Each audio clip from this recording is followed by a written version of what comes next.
Welcome back to Granbury TV, everybody. It's time for the weekly Sheriff's Report. How are both of y'all doing? Doing good.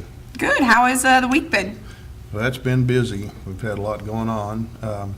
Yesterday, like I always say, we have my undercover guys working on stuff all the time, and so it's news that I can't really tell you about because it's still in the process. Well, so some of that has happened, and yesterday it all come together like a plan, and we had Michael Ice was arrested yesterday, late yesterday into the evening, and we were working on a search warrant to go to a residence because we had information he was holding a whole lot of methamphetamine, but we had information that he was probably going to be heavily armed, him and the people that he was with.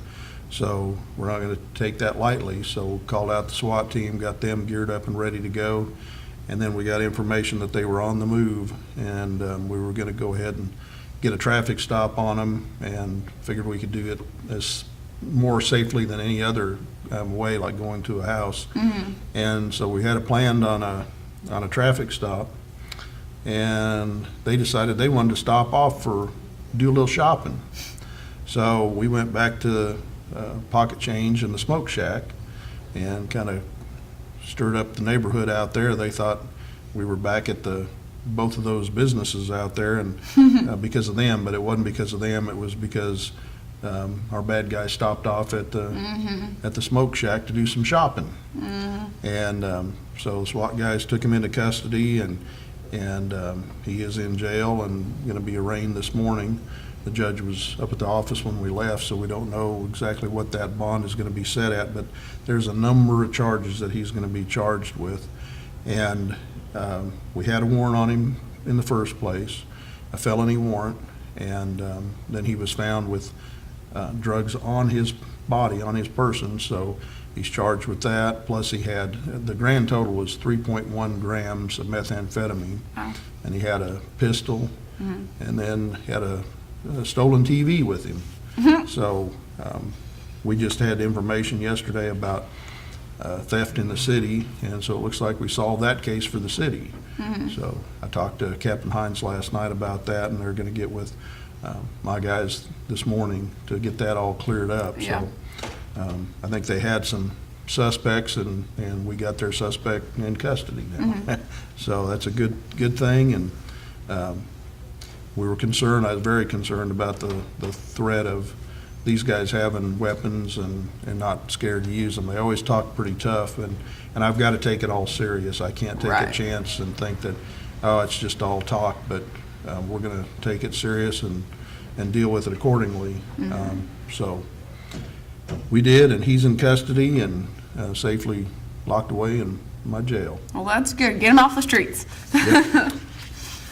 And we also had a number of other things going on this week. On the 14th, on Valentine's Day, at around noon, Hood County Sheriff's deputies arrested Joshua Rick Jones, 19 years old, for 2 burglaries of a habitation, and warrants were felony 2, bond $25,000 at the 800 block of Highway 377. The charges stem from 2 more burglaries that Jones committed in the northwestern part of Hood County. Jones was arrested back in September of 2011 for burglaries that happened, and he made bail on that. So he is currently in jail. So that's a good thing. Those burglaries are always so frustrating. We've had some that have happened during the day here recently. I know Toller has had some that they've been investigating out there, and we're going to get involved and help them all we can.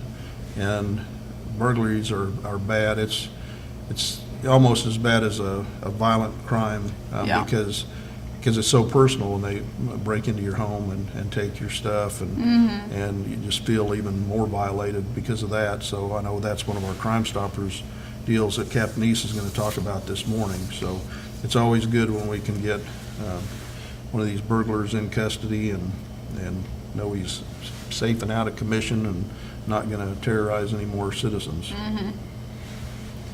We also had a couple that was arrested with drugs on a traffic stop on the 9th at around 7:30.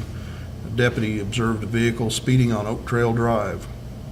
After making contact with the male driver and a female driver passenger, under a gram of methamphetamine was discovered. Billy Wade Black, 30 years old, and Victoria Rose I, 26 years old, were both arrested and charged with possession of a controlled substance. That's a state jail felony, and bond was set at $7,500 each on them.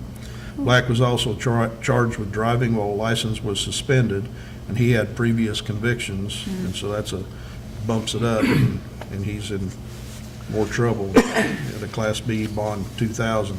I had a warrant for her arrest on speeding, and that was Class C, and fine was $494. That's a lot of money. Just all of it, all the bonds, and it's just like, that ain't worth it. Not to me. No, it can be very expensive to be a crook. Once Yeah. you get arrested and bond out, and we do have a number of those people that I don't know how they talk people into getting more money to get bonded out on, but there's a lot of them that do, and they promise the world to some of these people and family members. Help me and I'll pay you back. Well, I'm sure after a couple times they'll learn that not to give them money anymore. some do, some don't. That's sad. That is sad. Definitely. 'Cause I feel so sorry when I come through my lobby out there and have somebody's mom or grandmother sitting out there, and they're crying that their son or daughter or grandson or granddaughter is in my jail, and they're they know they're good kids, Yeah. and they just don't know the rest of the story, and so they just have hope that everything will work out all right, so then they want to bail them out, and sometimes you got to have that tough love and just leave them in there and let them think about what they've done. And over the years, I've heard of lots of stories where people were concerned for a child getting into trouble, and once they spend a night or two in jail up there, they have a different outlook on life, and so it has helped a lot That's of good, people. But then when you see some of them that go ahead and they tell me that, we're going to leave them in there, I said, well, do what you need to do. And we talk about options and what's going on and how the rest of their near future is going to play out with going to court and all of that. And had one the other day where my mother was worried about her daughter, and so she looked at me and she said, I'm just going to leave her in there. And I said, well, that's probably what she needs right now. Yeah. Let her sit and think about it, and the next day she was there to bond her out. So some of these moms, they get soft, and dads, they get soft, grandmas, grandpas, and they go ahead and bond them out. And most of the time it doesn't turn out real well for mom, dad, grandma, grandpa, Yeah. because they don't get the help they need. Yeah. Yeah, we had one grandparent contacted last week. His grandson was supposed to be in jail, and I believe it was Wichita Falls. The voice didn't sound exactly right. It turned out his grandson wasn't in jail, but they were trying to get him to send some money up there, $5,000. Oh. So another one of the scams. That's not right. Not at all. No. So, I guess it's time for Crime Stoppers? Yep. Yeah. Crime Stoppers needs information on a burglary. This daytime burglary occurred February the 9th on Tree Creek Road, sometime between 11 o'clock a.m. and 1:30 p.m. The victim reported stolen $500 cash, several pieces of jewelry, a .380 pistol, and a Colt .45 pistol. Anyone with information on this burglary can call Crime Stoppers at 817-573-TIPS or go online at hoodcountycrimestoppers.com.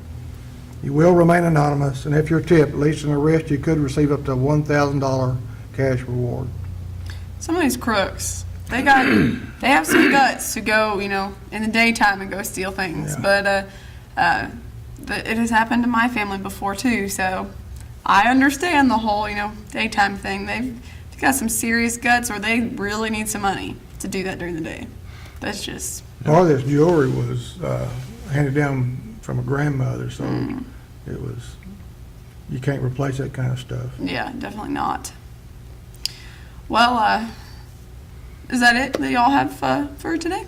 Well, like when it comes to these burglaries that we've talked about, and like this one too, that we've had a number of things going on the west side of the county.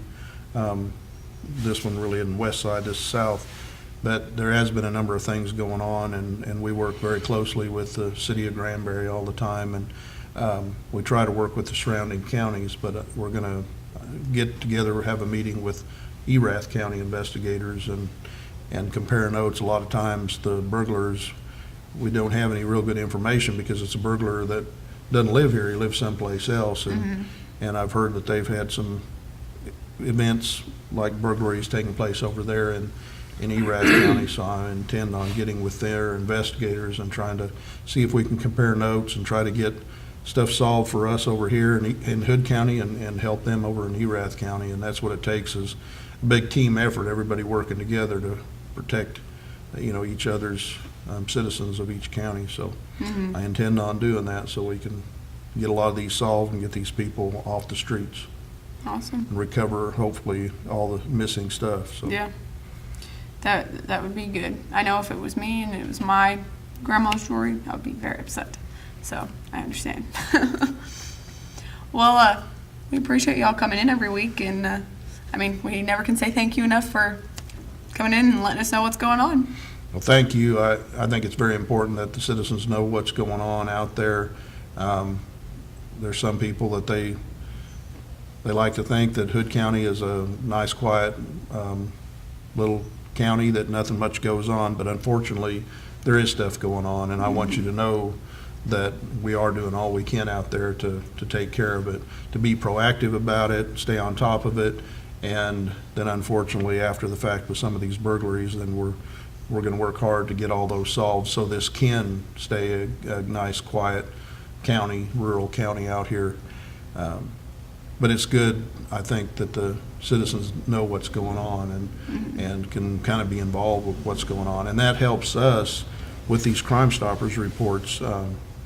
If somebody sees anything suspicious, anything that they can't explain, then that's suspicious, and we need to know about it, and we'll follow up on it, and maybe we'll solve some crimes with it too. So Wise Eyes is a great program that the city and the county have, where we try to get information out to the people, what's been going on, so they're aware of what's going on in their areas. And if they see anything suspicious, then they can help us. And if we get everybody watching out there, I'd love to have about another 15 patrol guys out there on the street and a few more investigators out there. But because of economy, we just can't afford that. So I need the help of everybody working together, all the citizens watching out for each other and keeping us informed of what's going on and letting us know in advance of, we got something suspicious going on, so we can get out there and we can maybe stop a burglary from occurring or something from happening that's bad. So it takes all the citizens working together to help us get the job done. Definitely. Well, again, thank you, both of you, for coming, and I guess we'll see y'all next week. We'll be back. Thanks.